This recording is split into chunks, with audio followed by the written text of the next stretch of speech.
నమస్తే, this is Sourya. Prakash Raj. So ఈయన controversies కి కేర్ ఆఫ్ అడ్రస్ గా మారిపోయాడు ఈ మధ్య బాగా. అంటే అదొక పాపులారిటీ కోసం ఒక పిచ్చితోనే ఏమైనా మాట్లాడుతున్నాడని అనుకుంటే అది ఇప్పుడు ప్రస్తుతానికి అయితే మాత్రము అరెస్ట్ చేసి జైలుకి లాక్కెళ్లే పరిస్థితులు అయితే కనిపిస్తూ ఉన్నాయి. ఎందుకంటే అసలు ఒక భారతదేశంలో పుట్టి సనాతన ధర్మం సంగతి కాకపోయినప్పటికీ కూడా దేవుడికి సంబంధించి ముఖ్యంగాను ఆయన చేస్తున్న కామెంట్స్ ప్రతిసారి కూడాను ఒక కాంట్రవర్సీకి అయితే దారి తీస్తూ ఉన్నాయి. ఇది హిందువులు అయితే ముఖ్యంగా సహించడం లేదు, అలాగే వాళ్ళు జీర్ణించుకోలేకపోతున్న మాటలు అవన్నీ కూడా.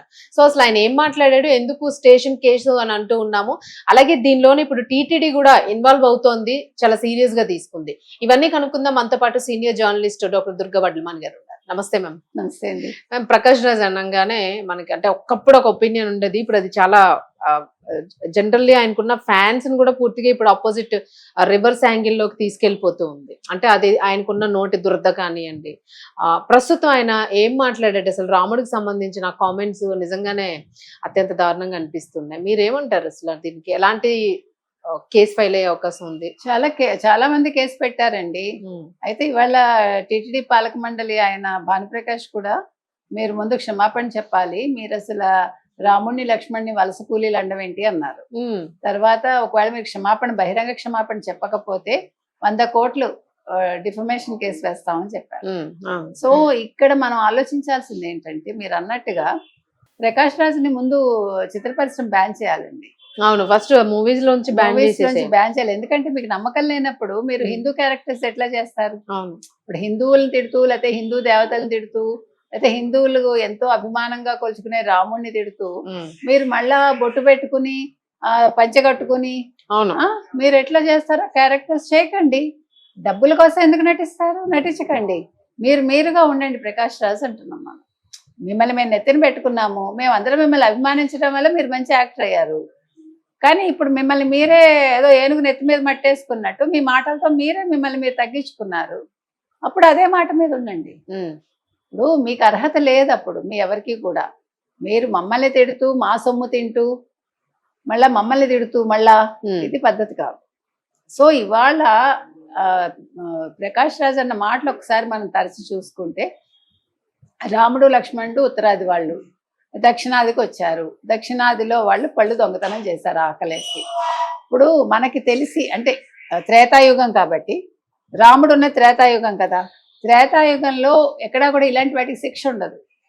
ఇప్పుడు మీరు పళ్ళు కోసుకుని తింటే లేదు, నీళ్లు తాగితే అప్పుడు శిక్షలు లేవు. ఆయన తెలియదేమో, దొంగతనం కిందకి రాదు. అవును. అంటే త్రేతాయుగంలో మనం చదువుకుంటే మనం చూస్తే త్రేతాయుగంలో అప్పుడుండే సిచ్యువేషన్ వేరు, ఇది కలియుగం. త్రేతాయుగం వరకు ఎందుకు మేడం, ఇప్పుడు కూడా ఇప్పుడు పాడేరు, అరకు, లంబసింగి, ఒరిస్సా ఇలాంటి ప్రాంతాల్లోని మన రోడ్డు మీద బండి మీద అటు ఆ ప్రాంతం వైపు వెళ్తే పళ్ళ చెట్లు ఏమంటే జనరల్ గా కోసి సంచులు అక్కడే మనం ఎక్కడైనా కూడా ఇప్పుడు మనకి పొలాలు ఉన్నాయి, ఊళ్ళు వెళ్తాం మనం, మన వాళ్ళు కూడా ఎవరన్నా కోసుకుంటే మరీ ఎక్కువ రాళ్ళు వేసి కొట్టేసి కాయలు పాడు చేస్తే అరుస్తారు తప్ప 1-2 కోసుకుంటే దొంగతనం అనరు. పిల్లలు సరదాగా మన అందరం చిన్నప్పుడు కోసుకోలేదా చెట్లెక్కి? అన్ని తోటలో తిరిగాము, అందరి తోటల్లో మనం ఆ దొంగతనం కిందకి వస్తున్నాం. అప్పుడు వాళ్ళు మన ఏ రకంగా అర్థం కావట్లేదు. అంటే వాళ్ళకి ఇవన్నీ తెలియదు, వాళ్ళ పెంపకాలు ప్రత్యేకంగా ఉన్నాయేమో మనకు తెలియదు. మీరు అన్నట్టుగా ఈ కాలంలో కూడా అలా లేదు.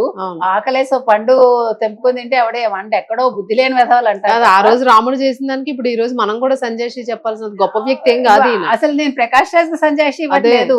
అయితే మీరు చదువుకోండి అని చెప్తున్నా, చదువుకోకుండా మాట్లాడకండి, నోటికి ఎంత వస్తే అంత శుద్ధి బద్ది లేకుండా అంటున్నాను. త్రేతాయుగంలో పళ్ళు కోసుకుంటే దొంగతనం కాదు అంటే దక్షిణాది వాళ్ళు అలా ఉన్నారని చెప్తున్నావు, అది కూడా తప్పే కదా. తప్పే. ఇప్పుడు రావణుడు రాక్షసుడు అంటున్నావు నువ్వు. ఇక్కడ నేను ఇంకో మాట కూడా అడిగానండి నేను. ఇప్పుడు రావణాసురుడు బ్రాహ్మడు కదా, ఈయన గిరిజనుడు అని చెప్పాడు, ఈయన కొత్త సూత్రం చెప్పాడు. ఒకవేళ రావణాసురుడు గిరిజనుడు అనుకుందాం, బ్రాహ్మణుడు గిరిజనుడు అయితే ఇవాళ బ్రాహ్మిన్స్ అందరూ కూడా ఎస్టీలు అయిపోవాలి కదా. అవును, గొడవ లేదు కాబట్టి మళ్ళీ ఈ సిద్ధాంతాలన్నీ మారిపోవాలి. కాదు, వీళ్ళందరూ అక్కడక్కడ చదువుకుని పురాణాలు విన్నవే కదా. అతి తెలివి అంటే ఏదో కాళిదాసు కవిత్వం కొంత నా పైత్యం కొంత అంటారు కదా, అట్లా ఉంది ఇది. సో ఇప్పుడు దక్షిణాదికి ఉత్తరాదికి చిచ్చు పెట్టాలని చూస్తున్నాడు. అదే జిఎస్టీ $2000 శూర్పణకు అడిగిందిట. మధ్యలో శూర్పణక ఎందుకు ఇన్వాల్వ్ చేస్తున్నాడు? తప్పు కదా. మళ్ళీ అక్కడ అమ్మాయిని తీసుకొచ్చి ఇది దొంగతనం చేసింది రామలక్ష్మణులు అంటే రావణుని అడగాలి, రావణుతో కదా గొడవ. శూర్పణఖని ఎందుకు తీసుకొచ్చాడు మధ్యలో అంటే మళ్ళీ ఆడవాళ్ళని ఇన్వాల్వ్ చేసి ఆమె చెవులు ముక్కు కోయడానికి కారణం ఇది అని చెప్తాడేమో. ఇదేం మేడం ఇదంతా ఒక పొలిటికల్ డ్రామా లాగా అనిపిస్తుంది. వెనక పొలిటికలా ఎవరో ఉండి పొలిటికలా నడిపిస్తున్నారు. ఏం నా doubt. మాట్లాడుతున్నాడు ఇవాళ లేకపోతే arrest ఇప్పుడు ఎందుకు చేస్తే రామాయణం ఏలాలండి? గురించి కాదు కాదు, జిఎస్టీ గురించి మీరు మాత్రం ఈ విషయంలో హిందూ సంఘాలు మాత్రం వెనక్కి తగ్గకూడదు, ఉమ్, హిందువులు కూడా తగ్గకూడదని మనం చెప్తున్నాము.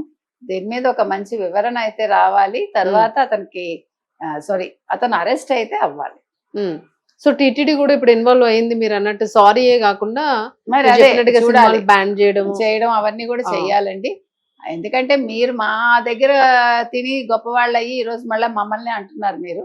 ఉమ్, సో దీని మీద కూడా ఆలోచించాలి, ప్రజలు ఆలోచించాలి, అతని సినిమాలు చూడడం మానేయాలి మానేయాలి. చెప్పాలంటే. ముందు ముందు అసలు నోటి దూరం తగ్గేలాగా ఏదో ఒక శిక్ష అయితే పడకపోతే పడాలి. ఇలాంటి వాళ్ళతో ఎక్కువైపోతున్నారు బాగా ఇలాంటి వాళ్ళు. ఖచ్చితంగా. Thank you ma'am.